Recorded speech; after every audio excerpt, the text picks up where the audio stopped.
Bonsoir à tous et bienvenue dans Au Quotidien. La suite, on ce mercredi soir avec Hélène Galliana pour nous accompagner, notre journaliste. Rebonsoir Hélène. Et Sébastien Landry, notre psychosexologue adoré. Bonsoir Sébastien. Bonsoir. Auteur de ce dernier livre, On a tous un périnée. Pourquoi faut-il en prendre soin? Ça va sortir aux éditions InPress le 25 mai prochain dans la collection Et si on allait mieux?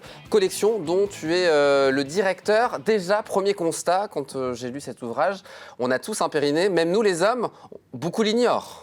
Oui, exactement, c'est vrai, on a tous un périnée, mais les hommes l'ignorent beaucoup parce qu'on en parle très peu. C'est un sujet quand même qui est assez tabou parce que ça va avec l'incontinence urinaire, enfin, ces problématiques-là. Les femmes, on en parle plus parce qu'on en parle dans le cas de la grossesse. Voilà, mais on va voir, il n'y a pas exactement. que ce cas-là où on a besoin d'entretenir en quelque sorte notre périnée. Petit cours d'anatomie pour démarrer. On était chercher des images de périnée et oui, pour savoir où c'était, donc où ça se situe exactement le périnée, Sébastien. C'est en fait le plancher pelvien, donc comme on le voit à l'image, ça part du pubis, ça va jusqu'à la base de la colonne vertébrale, et sont des muscles, parce qu'il y a 3 muscles, des ligaments qui vont essayer de maintenir en fait les organes comme la vessie, l'utérus, le vagin et le rectum. Pourquoi faut-il en prendre soin, justement, pour répondre à la question du bouquin, du périnée? Comme ce sont des muscles, c'est un peu comme le reste du corps. Si on n'entretient pas sa musculature, on se déconditionne et on va avoir des problématiques. On peut avoir des problématiques au niveau de l'incontinence urinaire, qui est relativement fréquente, l'incontinence fécale également, et puis des troubles dans la sexualité.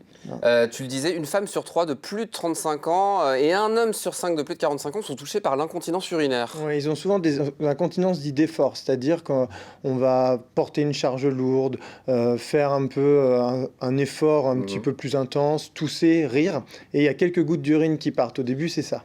Et justement, que faire en cas d'incontinence? Est-ce qu'il y a des solutions, il y a des méthodes, il y a des professionnels à aller voir? Oui, bien sûr. Donc déjà, il faut en parler à son médecin, parce qu'on peut avoir une prescription pour une rééducation périnéale qui est faite soit par un kinésithérapeute qui est spécialisé, soit une sage-femme. Ces professionnels-là peuvent faire de la rééducation soit manuelle, soit à base de sonde, en fait, une sonde qu'on va mettre dans le vagin pour la femme et puis une sonde rectale pour l'homme, où là, c'est de l'électrostimulation. D'accord. Mais sinon, on peut aussi faire des exercices, type les exercices de Kegel, qui sont des exercices en fait volontaires de contraction musculaire et de relâchement. L'objectif, c'est d'apprendre à contracter, mais aussi relâcher la musculature périnéale pour éviter toutes ces problématiques-là. Et surtout qu'il ne faut pas forcément le muscler quand, par exemple, pour la femme, on va tomber enceinte. Au final, on peut faire ça quand même bien avant. Ah non, vaut mieux le faire avant, parce que surtout même en fin de grossesse, on va essayer de le détendre pour éviter les risques d'épisiotomie, parce que s'il est trop tendu, ça peut se déchirer ou couper. Tu as parlé de rééducation périnale, donc ça c'est auprès d'un professionnel. Est-ce que chez soi, à la maison, on voit des images de sport notamment, on peut entretenir, rééduquer son périnée? Alors, soit en faisant tout seul les exercices de Kegel, je les expliquais, donc ça c'est vraiment, on va venir contracter par exemple l'envie. C'est ce qu'on voit à l'image par exemple? Oui, par exemple, ce type d'exercice-là, où on peut même, en étant assis comme ça sur la chaise, imaginer que à l'ascenseur. On va bosser notre périnée en direct avec Sébastien ce soir. Exactement. On a l'impression qu'on remonte, comme si tout ce qui était en dessous de ça voulait remonter, comme un ascenseur ou une fermeture éclair. On va tenir une contraction à peu près de 5-10 secondes, relâcher, recommencer, etc. Sinon, il y a des pratiques comme le pilate, le yoga. Tous ces sports en fait, qui travaillent la musculature profonde vont travailler le périnée. Il y a certains sports qu'il faut éviter aussi, parce que faire du sport c'est bien, mais il y a certains sports qui sont inadéquats à une problématique liée au périnée. Oui, alors il y a des sports, soit faut complémenter avec le travail du périnée à côté, ou si on a des problèmes d'incontinence, on va les éviter. La course à pied, corde à sauter, trampoline, en fait, toutes les activités où il y a de l'impact, où ça va vraiment faire des à-coups vers le bas, forcément, le périnée, lui, il va morfler et on va accentuer le trouble. Est-ce qu'il y a une différence entre les femmes et les hommes par rapport aux exercices qu'on peut faire, ou c'est les mêmes pour tous? Non, ce sont les mêmes exercices qu'on va pouvoir réaliser. Il n'y a pas une grande différence. La grande différence, c'est que chez les femmes, pourquoi il y a plus d'incontinence? C'est que, comme il y a le vagin, il y a une ouverture plus importante. Donc, les insertions musculaires, elles sont plus courtes. Enfin, le muscle prend moins de place, donc il est plus faible. Donc, c'est pour ça qu'il se déconditionne plus facilement que chez l'homme. On a parlé des troubles urinaires, il y a aussi les troubles érectiles chez l'homme. Oui, c'est ça, parce que le périnée, c'est en se contractant, les muscles vont bloquer le sang dans la verge. Si on a des muscles qui sont un petit peu dystoniques, le sang va repartir, donc on aura des érections de moins bonne qualité. Ça intervient aussi dans les troubles de l'éjaculation, et chez la femme, on va avoir une perte de sensibilité lors des rapports sexuels. En fait, plus elles ont un périnée qui est assez fort, mais qui peut aussi s'assouplir, il ne faut pas qu'il soit tendu bien sûr, mais quand on a un périnée qui est fort, les femmes prennent plus de plaisir dans la sexualité.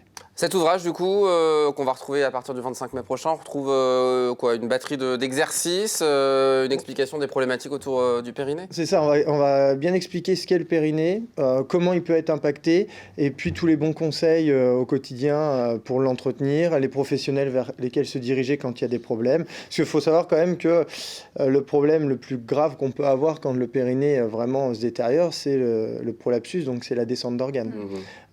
Pour éviter ça, vaut mieux que soit costaud. On dirait surtout du gainage au final, les exercices. Je viens de voir les photos. En fait, l'objectif, c'est ça. C'est surtout du gainage, quoi. Ouais. Va falloir aller travailler. C'est ce qu'on appelle la musculature profonde, en fait. Donc, tout ce qui est gainage va permettre de venir la solliciter. Et puis, on va renforcer, en fait, en maintenant la contraction musculaire. Et puis après, on relâche et puis on enchaîne les exercices pour que ça aille bien. On a tous un périnée. Pourquoi faut-il en prendre soin? Ça va sortir le 25 mai prochain aux éditions InPress dans la collection. Et si on allait mieux, il y a d'autres. Alors, tu es très productif en termes de bouquins. Il y en a d'autres qui arrivent? Oui, il y en a en septembre. J'adore les thématiques, parce qu'on n'aborde jamais ça. Il n'y a qu'avec toi qu'on l'aborde, quoi. Donc, il y en a en septembre qui va sortir sur la fatigue et la sexualité. Très bien. Voilà. Parfait. Et sur la transidentité aussi en parallèle, mais c'est pas moi qui l'ai écrit celui-là. Toujours dans la collection, ici on allait mieux. Exactement. Il y en a plein d'autres, hein. T'en as fait plein, les éjaculations précoces. Le désir sexuel, voilà. cancer et sexualité, beaucoup de thématiques. On te réinvitera évidemment pour en parler sur le plateau d'LMTV Sarthe. Merci beaucoup d'être venu sur le plateau.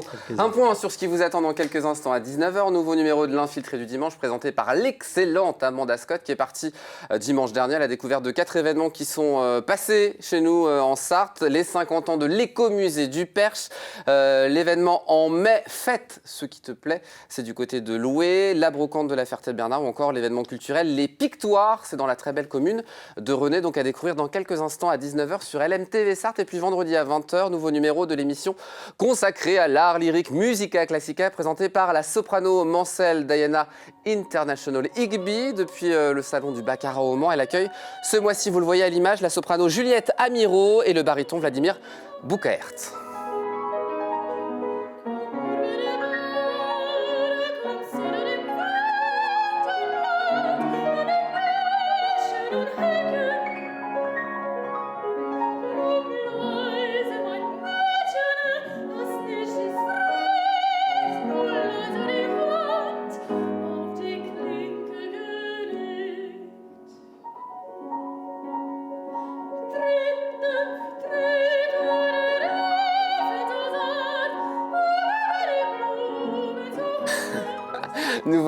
On muscle le périnée là, hein, c'est ce que vous étiez en train de dire hors antenne, mais voilà, je vous ai grillé. Nouveau numéro de Musica Classica, donc à découvrir à partir de 20h vendredi. Et puis, pour finir, samedi à 19h, retour sur la 3e édition du Geek Live Festival qui a eu lieu les 22 et 23 janvier dernier, avec des interviews de quelques-uns des invités qui ont participé à la réussite de ce festival consacré aux jeux vidéo, manga et à la pop culture. Cette semaine, rencontre avec 2 chanteurs de générique télé, Marie Dauphin et Joël Cartini. Vous les connaissez peut-être. Joël Cartini chantait Moi Renard. Ah, vous l'aviez rencontré même. Je l'avais rencontré pour On a un un petit extrait sonore normalement. Moi, Renard, ça te dit quelque chose, Sébastien? Non, pas du tout. T'es beaucoup trop jeune. Oui, T'es exactement. resté sur l'exercice du périnée quand on chante, toi.